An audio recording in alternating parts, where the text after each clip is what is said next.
श्रेयश्च प्रेयश्च मनुष्यमेतस्तौ संपरीत्य विविनक्ति धीराः। श्रेयो हि धीरोऽपि प्रेयसो वृणीते प्रेयो मंदो योगक्षेमात् वृणीते। श्रेयः च प्रेयः च मनुष्यम् एताः तौ संप्रीत्य विविनक्ति धीराः। श्रेयः हि धीराः प्रेयसः श्रेयः हि धीराः धैर्यशाली प्रेयसः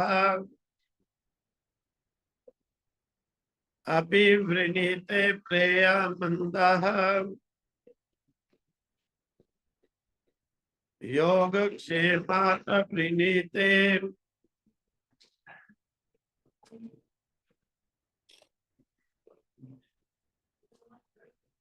साधुं प्रियान् प्रियरूपांश्च कामान् अभिध्यायन् नचिकेतो अत्यस्राक्षिः दयितां सृङ्क्तां वित्त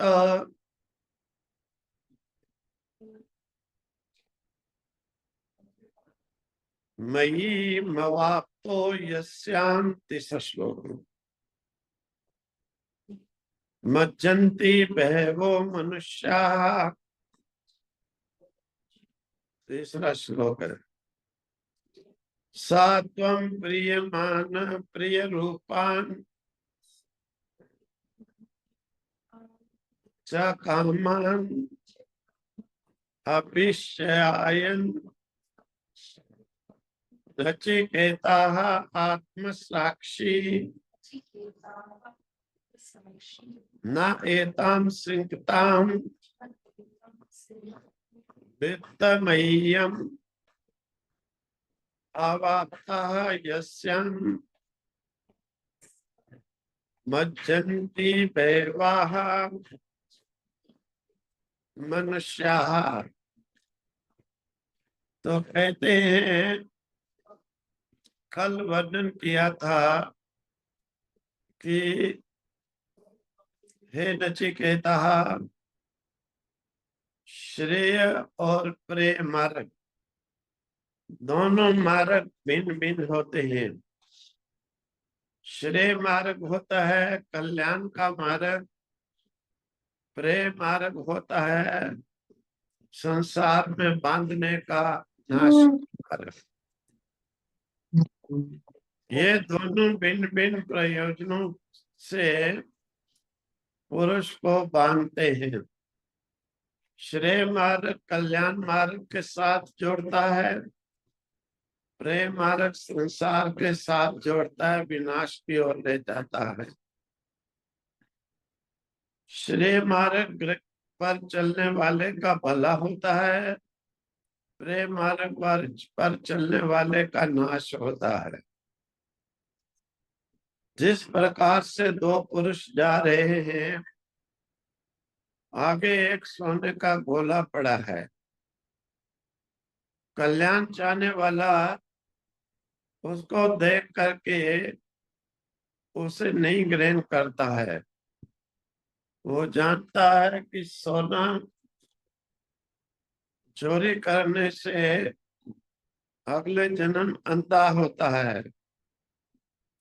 इसीलिए कल्याण चाहने वाला अंधा नहीं होना चाहता है। वो सोने की चोरी नहीं करता है, इसीलिए उसके साथ धर्म आ जाता है। धर्म आ जाता है कि वो धर्मी हो जाता है। धर्म जहाँ पर रहता है वहां पर बल रहता है, फिर बल वहां पर आ जाता है। जहाँ पर बल होता है वहां पर देवता वास करते हैं। जहाँ देवता वास करते हैं वहां भगवान को आना पड़ता है। इसीलिए श्रेय मार्ग वाले के लिए, कल्याण के मार्ग वाले के लिए भगवान ईश्वर वहां पर साक्षात हो जाते हैं। लेकिन दूसरा पुरुष जो था उसने कहा, अरे छोड़ो, अंधा होंगे, देखेंगे अगला जन्म कब होगा। वो उस सोने की ईंट को उठा लेता है। अब चोरी के कारण धर्म उसका त्याग कर देता है। धर्म त्याग कर देता है, उसे देवता भी त्याग कर देते हैं और भगवान भी उससे दूर हो जाते हैं। इसीलिए जो भगवान से दूर हो गया, समझ लो नरक आदि की ओर चला गया, अगले जन्म में अंधा भी होगा। तो ये प्रेम मार्ग है। उसको सोना बहुत प्रिय लगता था, तो प्रिय लगने के कारण, उससे उठाने के कारण विनाश के मार्ग पर चल पड़ा। लेकिन जिसे नहीं प्रिय लगता था, जो अपने कल्याण के मार्ग को देखता था, वो अपने जो है उसे न उठा करके कल्याण के मार्ग की ओर चल पड़ता है। इसीलिए यमाचार्य कहते हैं, हे नचिकेता, ये दोनों मार्ग है। श्रेय मार्ग कल्याण के मार्ग को जीवन में एक्सेप्ट करता है, उसका भला होता है, श्रेय होता है, अच्छा होता है, कल्याण होता है। प्रेम मार्ग को एक्सेप्ट करता है लाइफ में, उसका पहले तो कल्याण का मार्ग नष्ट हो जाता है, लक्ष्य हट जाता है, विनाश की ओर चल पड़ता है। श्रेयश्च प्रेयश्च, ये जो श्रेय मार्ग और प्रेम मार्ग है,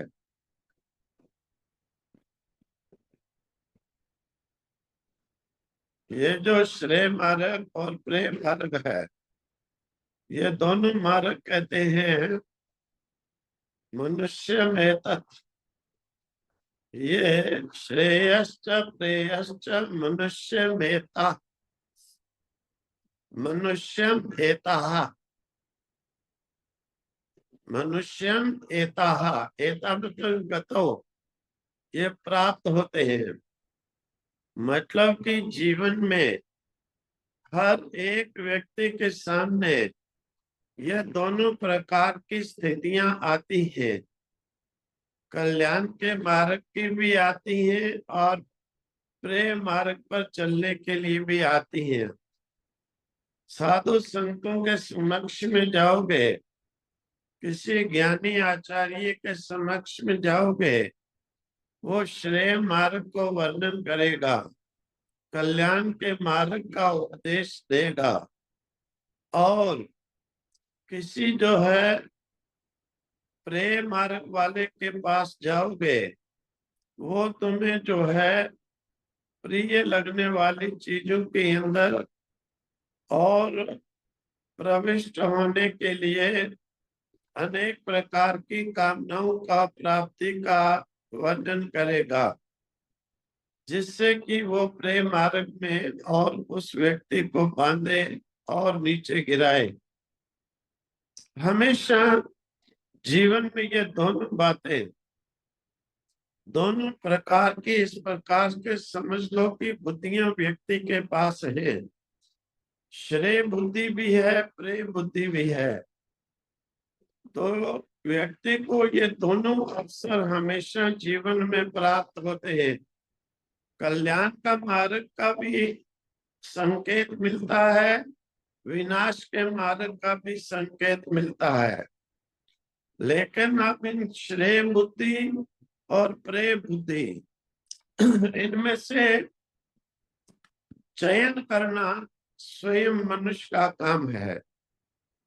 चयन करना जो है ये मनुष्य का काम है कि कल्याण के मार्ग को चयन करूं या विनाश के मार्ग को चयन करूं। अपनी लाइफ में ये चीज हमारे संकल्प विकल्प के हाथ में है। इसीलिए एताः प्रेयश्च श्रेयश्च मनुष्यः मनुष्यम, ये मनुष्य के सामने दोनों परिस्थितियां हमेशा के लिए ही हर समय, दोनों प्रकार की बुद्धियां हमेशा हर समय मनुष्य को प्राप्त होती हैं। सामने स्थितियां आ जाती है, कहीं भी कुछ हो रहा है, वहां पर दोनों ही दिखाई दे रहे हैं, कल्याण का मार्ग भी और विनाश का मार्ग भी। अब तो श्रेय प्रयोग, तो मतलब कि ये दोनों श्रेय मार्ग और प्रेय मार्ग संप्रीत्य, इनमें भली प्रकार से परित्य सोच करके उपसर्ग लगाने से संप्रीत्य, साधारण सोच से नहीं, अच्छी प्रकार की सोच से, विविनक्ति, जो विवेक करता है, विवेक करता है मतलब छानबीन करता है, विचार करता है कि दोनों मार्ग मेरे सामने खड़े हैं, श्रेय मार्ग भी है, प्रेय मार्ग भी है। अब मैं कल्याण के मार्ग की ओर चलूं या विनाश के मार्ग की ओर चलूं, इस प्रकार से दोनों में अच्छी प्रकार से जो निराकरण करता है धीरा, वो समझदार पुरुष है, वो ज्ञानी पुरुष है, वो इंसानियत वाला, धर्म वाला, वो कल्याण के मार्ग वाला पुरुष है। श्रेय ही निश्चित है कि उसका कल्याण होगा।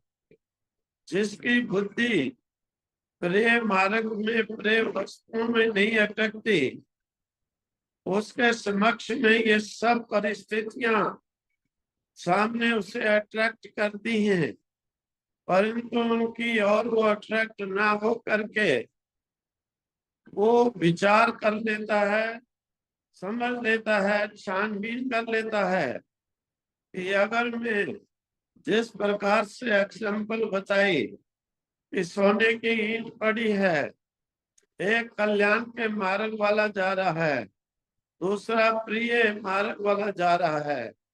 कल्याण के मार्ग वाला विचार कर लेता है, छानबीन कर लेता है, विवेक कर लेता है कि मैं अगर ये सोने की किसी की ईंट को चोरी करूंगा, अगले जन्म अंधा होऊंगा और धर्म भी मुझे त्याग देगा, चोर के कारण मुझे नरक आदि यातना भी होगी। परंतु जो प्रेम मार्ग वाला था उसने विचार ही नहीं किया, उसने जो है छानबीन नहीं की, उसने ये निराकरण नहीं किया कि मुझे दूसरे का सोना चोरी करना चाहिए या नहीं करना चाहिए। इस उसने यही सोचा कि मुझे सोना बड़ा अच्छा लगता है, इसीलिए ये सोच करके उसने ग्रहण कर लिया, धर्म से चला गया, भगवान से चला गया, बल से चला गया, कल्याण के मार्ग से भ्रष्ट हो गया, नरक के विनाश के मार्ग की ओर चल पड़ा। इसी प्रकार से ये दोनों परिस्थितियां व्यक्ति को हर अवसर पर प्राप्त होती है। उस समय हमें किसका निश्चय करना चाहिए, किसे ग्रहण करना चाहिए, किस मार्ग का त्याग करना चाहिए। अगर व्यक्ति इस प्रकार से विचार करके कल्याण के मार्ग को चुन लेता है, विनाश के मार्ग यानी जो प्रिय लगने वाली वस्तुओं में वो सार देख लेता है, रस देख लेता है कि ये रस बड़ा कड़वा है और कल्याण के मार्ग का रस बड़ा मीठा है, इसीलिए वो उससे त्याग करके कल्याण के मार्ग को एक्सेप्ट कर लेता है। इसीलिए धीरा, उसे बुद्धिमान कहा, धैर्यशाली कहा, उसे कल्याणकारी कहा, उसे समझदार पुरुष कहा, उसे ज्ञानी पुरुष कहा। और प्रेयसहा, जो प्रिय लगने वाली वस्तुएं थी, प्रिय लगने वाली वस्तु में जो जिस प्रकार से बहुत से लोग होते हैं, ये बात आजकल तो वैसे ही आम बात होती है कि किसी व्यक्ति को, जैसे कोई एक व्यक्ति को उसकी माँ लाई लड़के की मेरे पास और कहने लगी कि ये लड़का जो है बहुत उल्टे रास्ते पर चलता है। तो मैंने उससे पूछा कि भाई क्यों चलता है उल्टे रास्ते पर? तो कहता है मेरा मन करता है, मेरा मन करता है मैं नशे खाऊं, पीऊं, उल्टे काम जुआ खेलूं। तो मैंने कहा भाई मन करता है, हाँ जी मेरे मन को ये अच्छा लगता है, लेकिन क्या है कि कल्याण के मार्ग को जानने वाला नहीं है, इसीलिए वो कहता है कि ये मुझे अच्छा लगता है।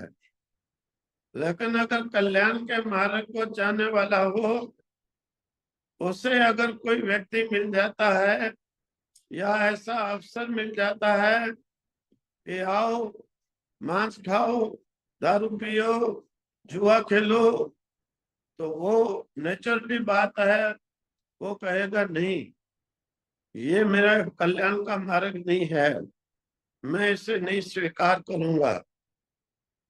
तो यही है नचिकेता, श्रेय मार्ग को जानने वाला व्यक्ति वो प्रेम मार्ग वाले वस्तुओं को त्याग देता है, स्वीकार नहीं करता है, तो इसीलिए वो नष्ट होने से बच जाता है। मैंने उस लड़के से कहा पहले तो ये बता, वो कहता था कि मेरे मन को ये अच्छा लगता है। मैंने उससे पूछा कि दिखा कि किस मूर्ख ने, किस बेवकूफ ने कहा कि जो मन को अच्छा लगे वो करो। पहले तो ये बता किसी लिटरेचर में, किसी शास्त्र में, किसी उपदेश में, किसी गुरु आचार्य ने, हाँ ये कुछ आज कलयुग के दौर में नास्तिक मत होते हैं जो केवल कल्याण के मार्ग की ओर न ले जाकर अपने अनुयायियों को बुद्धू बनाकर केवल अपना स्वार्थ सिद्ध करने वाले हम में भी कई बार मिले हैं। वो कहते हैं, जैसे मैं बता देता हूँ एक घटना। हमें किसी आश्रम में रुके थे, वहां पर हम इकट्ठे होकर 40-50 आ गए और आश्रम वाले कहने लगे महाराज इनसे बात नहीं कीजिए, ये आके संतों का जो है मजाक उड़ाते हैं। तो मैंने कहा भाई मेरा मजाक उड़ाने से भी मुझे तो कोई फर्क नहीं पड़ेगा, मेरा मजाक उड़ा के क्या फर्क पड़ेगा भाई, हम जो है वो है ही है।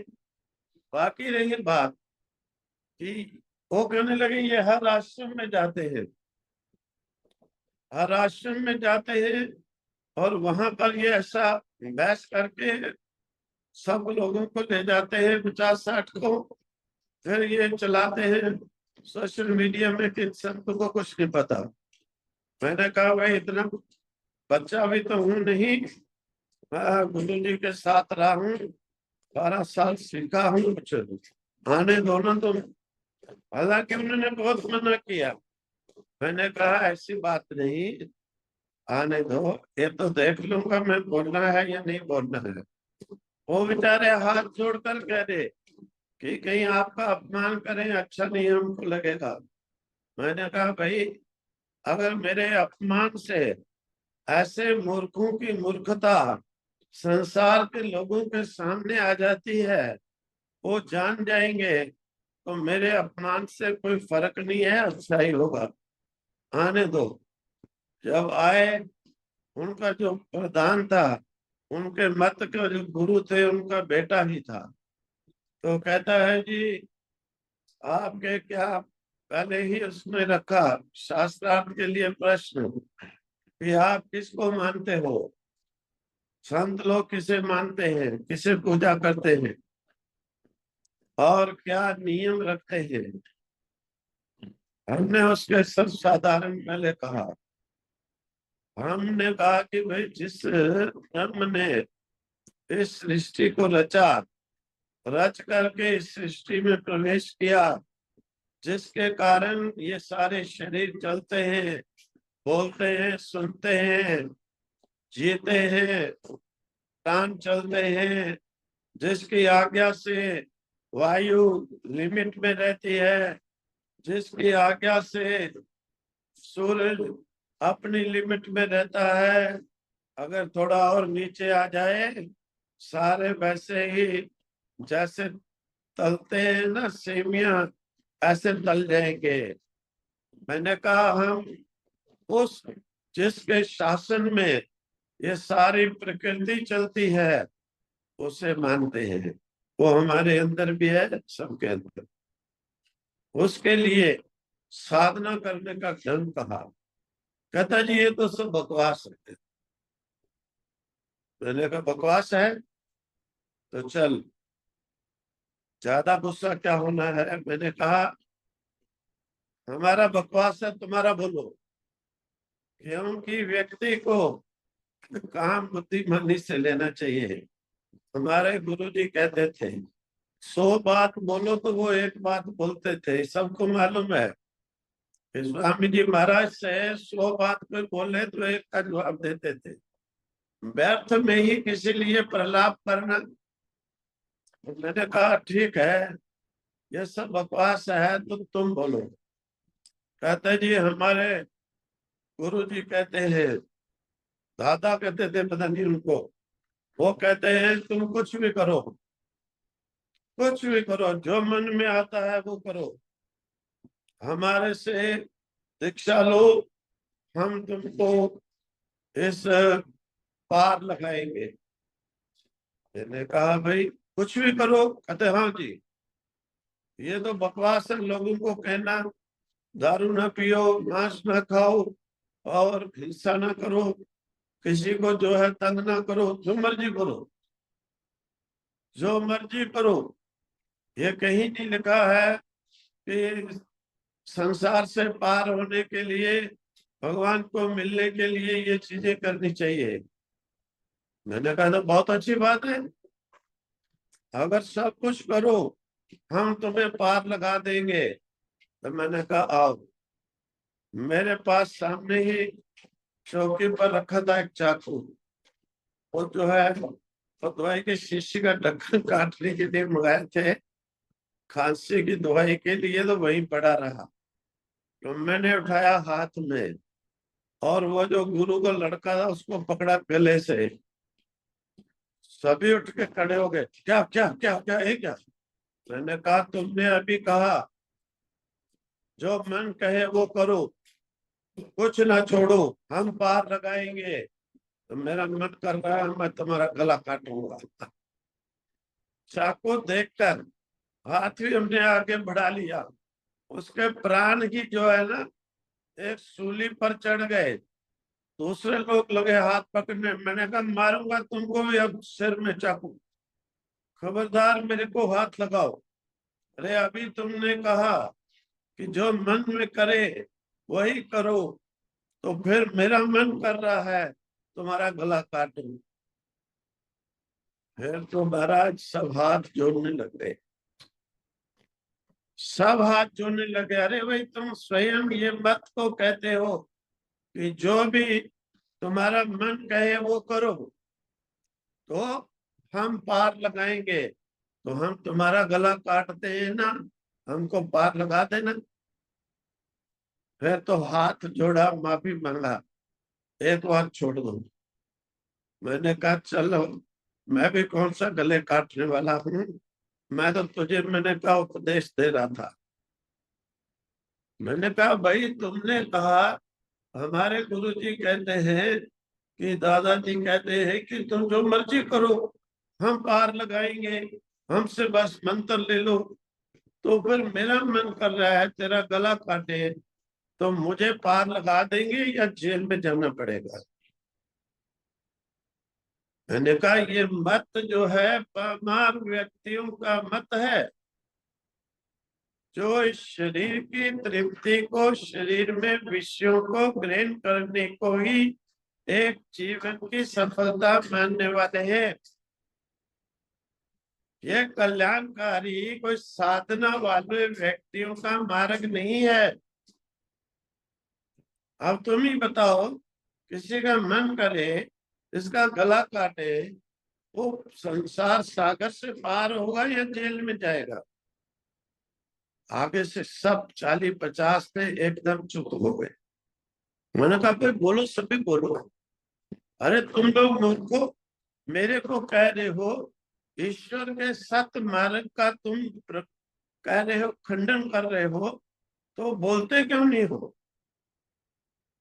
उन्हें लगा कि फिर मैं चाकू लेके इसके गले पे मार दे।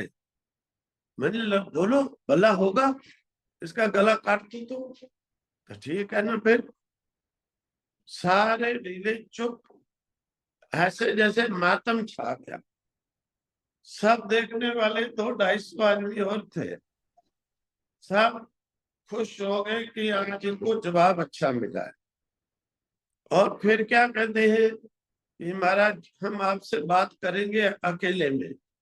मैं भाई अकेले में बात क्यों, तुम 40-50 को लेकर आए हो, अब हम बात 1000 के सामने, 10,000 के सामने करेंगे। अकेले क्यों करनी, कुछ चोरी करनी है? चोरी वाला अकेले सोचेगा, ज्ञान वाला क्यों अकेले सोचेगा? उठकर सारे भाग गए वहां से। तो बात ये होती है कि जो कल्याण के मार्ग को चाहने वाले होते हैं, जब प्रिय मार्ग को जो सुनते हैं, तो वो उसे त्याग देते हैं। वो प्रेयसाह अभिवृणीते, जो है प्रिय मार्ग पर चलने वाला, उसे ग्रहण करता है, और श्रेय मार्ग वाला उसका तिरस्कार कर देता है। वो जानता है कि ये मार्ग नहीं है, ये कल्याण का रास्ता नहीं है, ये त्याग करने के योग्य है, ये ग्रहण करने के योग्य नहीं है। इसीलिए जो श्रेय मार्ग को नहीं जानता है, जैसे वो मूर्ख हमसे कह रहा कि जो मन करे वो करो, हमारे वो पार लगा देंगे गुरु, तो वो कल्याण के मार्ग को जानता नहीं है, इसलिए कह रहा है। जब उससे थोड़ा सा जनाया तो हाथ जोड़ करके पांव भी पकड़ लिया, और जो उसके अनुयायी थे उनके भी मुंह पर ताला लग गया। मेरा ख्याल है अकल हो तो दोबारा कभी किसी को नहीं कहे। अगर थोड़ा सा चाकू अंदर कर देते फिर तो जीवन में नहीं बोलते।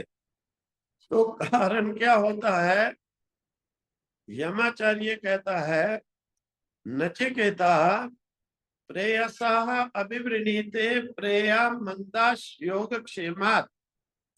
वृणीते, जो प्रिय मार्ग पर चलने वाला है, वो कल्याण मार्ग को नहीं जानता है। मंदाः, मूर्खाः, मूढ़ाः, वो मूढ़ है, मूर्ख है, वो मंद है। इसीलिए योग क्षेमात वृणीते, वो योग क्षेम, अप्राप्त वस्तु के नाम, प्राप्ति का नाम होता है योग, प्राप्त वस्तु की रक्षा का नाम होता है क्षेम। वो योग क्षेम के कारण विचार करता है। मतलब केवल मुझे ये मिल जाए, ये मिल जाए, ये मिल जाए, बस इसी सोच के कारण वो प्रिय मार्ग को ग्रहण करता है। और उससे जो प्राप्त है, धन प्राप्त है, बच्चा प्राप्त है, यही उसकी सोच के लिए कि इसका जो है रक्षा हो, रक्षा हो, रक्षा हो, बस दिन रात इसी को सोचता रहता है। इसीलिए इस विनाशकारी मार्ग को ग्रहण करता है। लेकिन कल्याण चाहने वाला भगवान जब स्वयं कहते हैं मेरी शरण में आओ, तुम्हारे योग क्षेम का मैं वाहन करूंगा, कि भाई तुम्हारे योग क्षेम को जो है तुम्हें जो प्राप्त करना है उसकी प्राप्ति में कराऊंगा, जो प्राप्त है तुम्हें उसका रक्षण में करूंगा। जब एक बात भगवान उसका बोझ ले लेते हैं, फिर मूर्ख किस लिए स्वयं उस बोझ को सिर पर उठाने की प्रयास कोशिश करता है, क्योंकि वो उसमें परफेक्ट भी नहीं है, उसके अधिकार में भी नहीं है। ना तो किसी चीज की प्राप्ति का अधिकार मनुष्य को है, ना किसी प्राप्ति की रक्षा का अधिकार मनुष्य को है, ये तो ईश्वर को है। ईश्वर सर्वज्ञ है, समर्थ है, जीव अल्पज्ञ है, और इसीलिए इसके रक्षण को नहीं कर सकता, प्राप्ति भी नहीं कर सकता। तो प्रेम मार्ग वाला इस मार्ग को इसीलिए ये मेरा बन जाए, ये मुझे मिल जाए, ये मेरा रक्षित हो जाए, इस मार्ग को ग्रहण करता है इस कारण से। तो बातें होती है जिस कारण से हम जो है नीचे गिरते हैं, अगर हम जानते हैं हम उस कारण को ही त्याग कर दें। मतलब कि जैसे सीढ़ी है, सीढ़ी में ऊपर के स्टेप चढ़ेंगे तो हम ऊपर जाएंगे, जब हम नीचे के स्टेप चलेंगे तो नीचे ही जाएंगे। जब हम जानते हैं हम ऊपर जाना चाहते हैं, नीचे के स्टेप को स्वीकार ही नहीं करेंगे, चलेंगे ही नहीं। अगर हम नहीं चलेंगे हम ऊपर की तरफ चलेंगे, ऊपर पहुंचेंगे। अगर हम नहीं जानते हैं हम नीचे के स्टेपों की ओर चलेंगे, नीचे ही गिरेंगे। इसीलिए इस कल्याण के मार्ग को जानने वाले को कभी भी विनाशकारी मार्ग को अपने जीवन में एक्सेप्ट नहीं करना चाहिए, स्वीकार नहीं करना चाहिए। ये मंदबुद्धि व्यक्ति अपने योग क्षेम के लिए, सुख चैन के लिए, आराम से आराम जीवन बिताने के लिए विनाशकारी मार्ग को, प्रेम मार्ग को वर्ण करता है। लेकिन नचिकेता तुम तो बहुत अच्छा है, तुम तो कल्याण के मार्ग को वर्ण करने वाला है। ओम तत्सत, ओम तत्सत।